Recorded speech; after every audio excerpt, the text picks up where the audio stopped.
نماز کا طریقہ. اللہ سے دعا کریں کہ اللہ تعالیٰ ہمیں صحیح طریقے سے نماز سیکھنے کا، سکھانے کا اور اس پہ عمل کرنے کا اللہ تعالیٰ ہمیں توفیق دے. آمین ثم آمین. جیسا کہ آپ جانتے ہیں کہ جب ہم نماز کا آغاز کرتے ہیں، انشاءاللہ پہلے بھی تھوڑی بہت وضو پہ بات ہوئی ہے، اذان پہ، سب چیزوں پہ. اس موضوع کو میں بھی اٹیچ نہیں کر رہی، طہارت کے موضوع کو. ابھی ہم نماز کا طریقہ سیکھیں گے اور یہ کمپلیٹ ہو جائے تو پھر ہم آخر پہ اس موضوعات پہ بھی آئیں گے، کیونکہ جب تک ہماری شارٹ سا میں نے بتایا تھا، لیکن تفصیلاً ان مسائل کو بھی میں نہیں چھیڑ رہی جو بہت زیادہ ضروری ہیں نماز کی طہارت کے لیے، ویسے بھی طہارت کے لیے. طریقہ سیکھ لیتے ہیں اور پھر انشاءاللہ زندگی رہی تو اس پہ بھی بات کریں گے. سب سے پہلے آپ جانتے ہیں کہ نماز میں نیت کی جاتی ہے.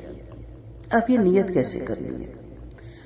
نیت دل کے ارادے کا نام ہے.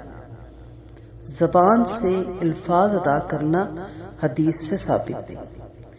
بہت سی آپ کو کتابیں ایسی ملیں گی جس پہ نیت کے بارے میں الفاظ آپ کو بتائے جاتے ہیں، جبکہ قرآن و سنت سے اس کا کوئی وجود یا دلیل ہمیں نہیں ملتی.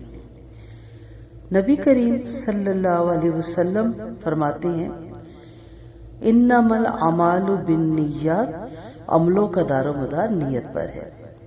یعنی آپ جو بھی عمل کرتے ہیں آپ کا دل ارادہ کرتا ہے اور آپ اس کا دماغ پلان کرتا ہے اور اس وقت آپ وہ عمل بجا لاتے ہیں.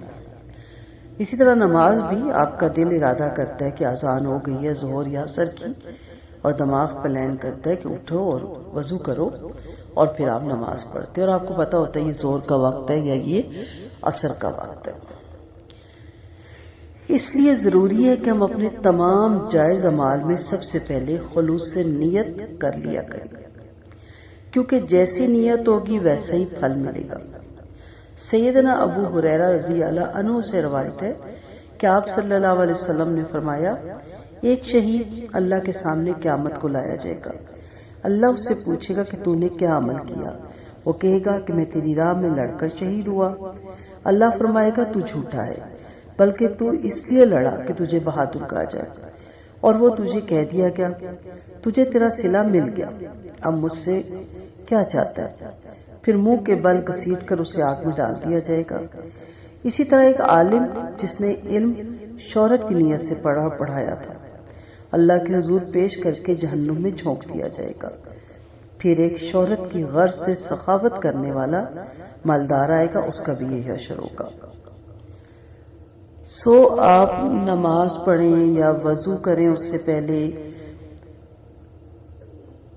اصل نیت یہ ہوتی ہے کہ اللہ کے حضور نماز میں حاضر ہونے کے لیے طہارت کرنے لگی ہوں، وضو کرنے لگی ہوں، اور پھر جب نماز پڑھنے لگے تو دل میں یہ قصد اور نیت کرے کہ صرف اپنے اللہ کی خوشنودی کے لیے اس کا حکم بجا لانے لگی ہوں. نیت چونکہ دل سے تعلق رکھتی ہے، اس لیے زبان سے الفاظ ادا کرنے کی کوئی ضرورت نہیں، اور نیت کا زبان سے ادا کرنا نبی کریم صلی اللہ علیہ وسلم کی سنت اور صحابہ کرام کے عمل سے ثابت نہیں ہے.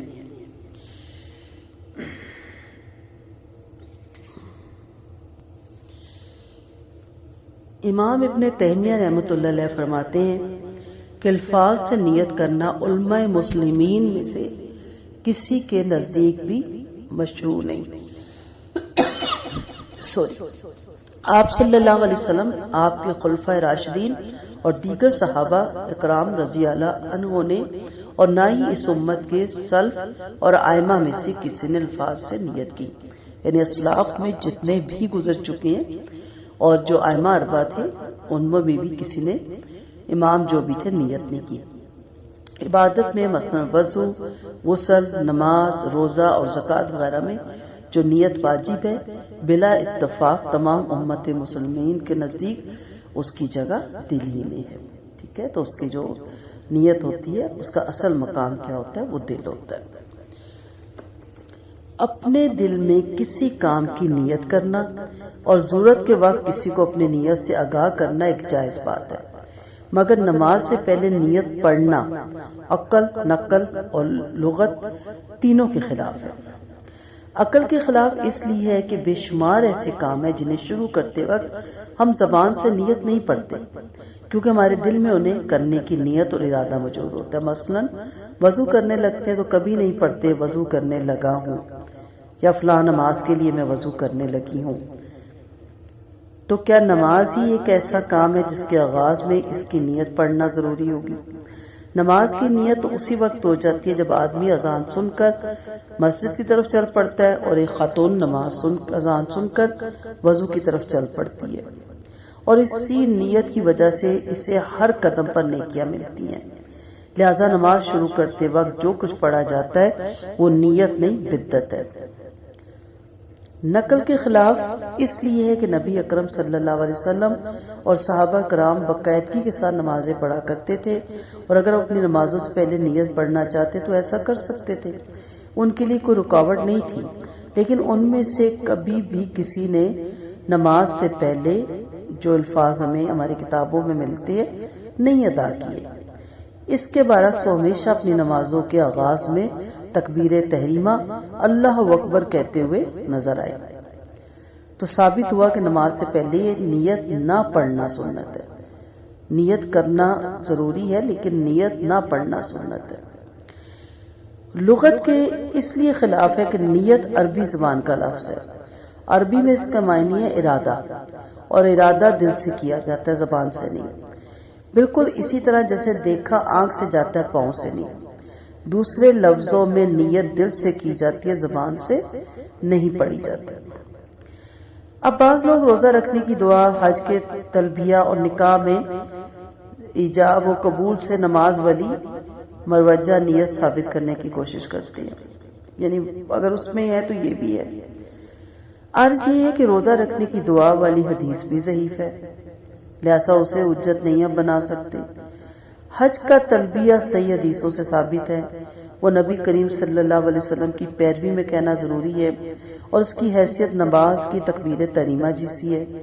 تکبیر تحریمہ نماز کے شروع میں کہی جاتی ہے، اس طرح تلبیہ حج مناسک حج کے شروع میں پڑھا جاتا ہے۔ مگر نماز والی جو نیت، جو الفاظ ہمیں ملتے ہیں کتابوں میں، حدیث میں وارد نہیں ہوئے۔ رہ گیا نکاح، تو اس میں حجاب اور قبول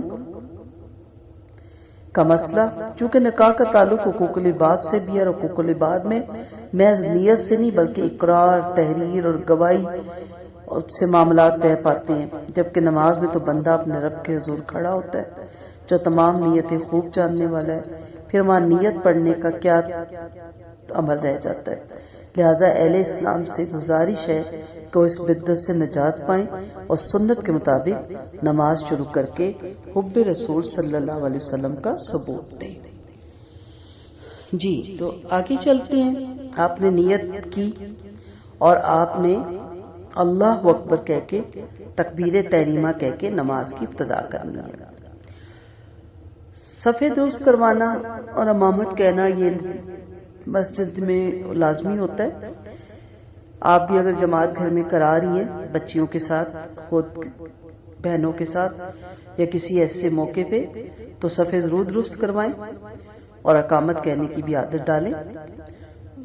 پھر اللہ اکبر تکبیر تحریمہ کہہ کر نماز کی ابتدا کرنی چاہیے، اور اللہ اکبر پچھلے لیکچر ضرور سن لیجئے گا کہ آپ کے ذہن میں ہو کہ آپ کیا کہہ رہے ہیں۔ قبلہ کی طرف منہ کر کے اللہ اکبر کہتے ہوئے رفع یدین کرے۔ رفع یدین کیا ہوتا ہے؟ رفع بلند کرنا، ایدین دونوں ہاتھوں کو، یعنی دونوں ہاتھوں کندھوں تک دونوں ہاتھوں کو اٹھائیں۔ سیدنا عبد بن عمر رضی اللہ عنہ فرماتے ہیں، میں نے نبی کریم صلی اللہ علیہ وسلم کو دیکھا، آپ نماز کی پہلی تکبیر کہتے اور اپنے دونوں ہاتھ کندھوں تک اٹھاتے۔ ہاتھ اٹھاتے وقت انگلیاں نارمل طریقے پر کھلی رکھیں، انگلیوں کے درمیان زیادہ فاصلہ نہ کریں اور نہ انگلیاں بہت دبا کے ملائیں، بس نارمل جیسے آپ اپنے ہاتھ رکھتے ہیں۔ نبی کریم صلی اللہ علیہ وسلم کبھی بھی ہاتھ کانوں تک بلند نہیں فرماتے تھے. یہ جو ہماری ہے نا کانوں کی لو کو انگوٹھے ٹچ ہونا، یہ نہیں ہے. کندھے تک آپ نے اپنے ہاتھ لے کر جانے ہیں. شیخ البانی رحمت اللہ علیہ فرماتی ہیں کہ رفع یدین کے وقت ہاتھوں سے کانوں کو چھونے کی کوئی دلیل نہیں. ان کا چھونا بدعت ہے یا وسوسہ. مسنون طریقہ ہتھیلیاں کندھوں یا کانوں تک اٹھانا ہے. ہاتھ اٹھانے کے مقام میں مرد اور عورت دونوں برابر ہیں. ایسی کوئی حدیث موجود نہیں جس میں یہ تفریق ہو کہ مرد کانوں تک اور عورتیں کندھوں تک ہاتھ بلند کریں. ٹھیک ہے، کلیئر؟ میں تھوڑا تھوڑا آرام سے اس لیے پڑھا رہی ہوں کہ آپ ایک ایک چیز کو اب سمجھیں، سیکھیں اور یہ پوری پریکٹس کریں کہ آپ اللہ اکبر کے اور دونوں ہاتھ. انشاءاللہ میں ایڈمن سے کہوں گی کہ وہ آپ کو ویڈیو بھی ساتھ سینڈ کریں اور تصویریں بھی سینڈ کریں تاکہ آپ جب پڑھ رہی ہوں، یہ لیکچر سن رہی ہوں، تو آپ کے سامنے وہ پکچرز بھی ہوں جس میں ہاتھ کہاں کھڑے کرنے ہیں اور نماز کی ویڈیو بھی ہو. انشاءاللہ اللہ نے چاہا تو یہ بھی آپ کو دونوں چیزیں بار بار ساتھ ساتھ سینڈ کی جائیں گی تاکہ آپ سیکھیں. تو میں دوبارہ دہراتی ہوں کہ آپ نے پہلے ہاتھ اللہ اکبر کہتے ہوئے ہاتھ کندھوں تک اور نارمل جیسے آپ اپنے ہاتھ اوپر کرتی ہیں، نہ ٹائٹ کرنے انگلیاں نہ کھولنی ہے، بس نارمل جیسے ہاتھ آپ کے ہوتے ہیں آپ نے کندھوں تک وہ دونوں ہاتھ لے کے جانے ہیں. اور جیسے کہ میں نے کہا نا کہ تکبیر تحریمہ کے وقت دونوں ہاتھ کان کا چھونا یا پکڑنا سنت سے ثابت نہیں ہے. اور اس کے بارے میں ہم نے حضرت عبداللہ بن عمر کی حدیث بھی پڑھ لی، سے بخاری اور مسلم نے روایت کیا ہے. قیام میں اس کے بعد اللہ اکبر کہہ کے آپ سینے پہ ہاتھ باندھتے ہیں، اسے کہتے ہیں قیام. قیام میں ہاتھ کھلے رکھنا سنت سے ثابت نہیں ہے. ٹھیک ہے، ہاتھ باندھنے میں دایاں ہاتھ بائیں کے اوپر آنا چاہیے، دایاں ہاتھ بائیں کے اوپر آنا چاہیے. ہاتھ سینے کے اوپر باندھنا مسنون ہے. اس کو پھر دیکھ لیتے ہیں. حضرت طاؤس رحمت اللہ علیہ کہتے ہیں کہ آپ صلی اللہ علیہ وسلم نماز میں دایاں ہاتھ بائیں کے اوپر رکھ کر مضبوطی سے سینے پہ باندھتے. اسے ابو داؤد نے روایت کیا ہے. آپ کو معلوم ہے تکبیر تحریمہ کے بعد رکوع میں جانے سے پہلے ہاتھ باندھ کر کھڑے ہونے کو قیام کہتے ہیں. سیدنا عمران بن حسین رضی اللہ عنہ بیان فرماتے ہیں مجھے بواسیر کی تکلیف تھی. نبی کریم صلی اللہ علیہ وسلم نے فرمایا کھڑے ہو کر نماز ادا کرو، اگر طاقت نہ ہو تو بیٹھ کر، اگر بیٹھ کر ادا کرنے کی بھی طاقت نہ ہو تو لیٹ کر نماز ادا کرو. یعنی کسی صورت بھی نماز کو چھوڑنے کا حکم نہیں ہے. تو اس سے کیا معلوم ہوتا ہے؟ استطاعت کے باوجود بیٹھ کر فرض نماز ادا کرنا جائز نہیں ہے جب تک کہ کوئی شرعی عذر نہ ہو. اور یہ قرآن کے بھی خلاف ہے جو کہتا ہے وَقُومُوا لِلَّهِ قَانِتِينَ، اور اللہ کے لیے باادب کھڑے ہوا کرو. حافظ بوصیری نے اسے صحیح کہا ہے. اس سے معلوم ہوا کہ بیٹھ کر نفل یا سنن ادا کرنے سے نصف اجر ملتا ہے.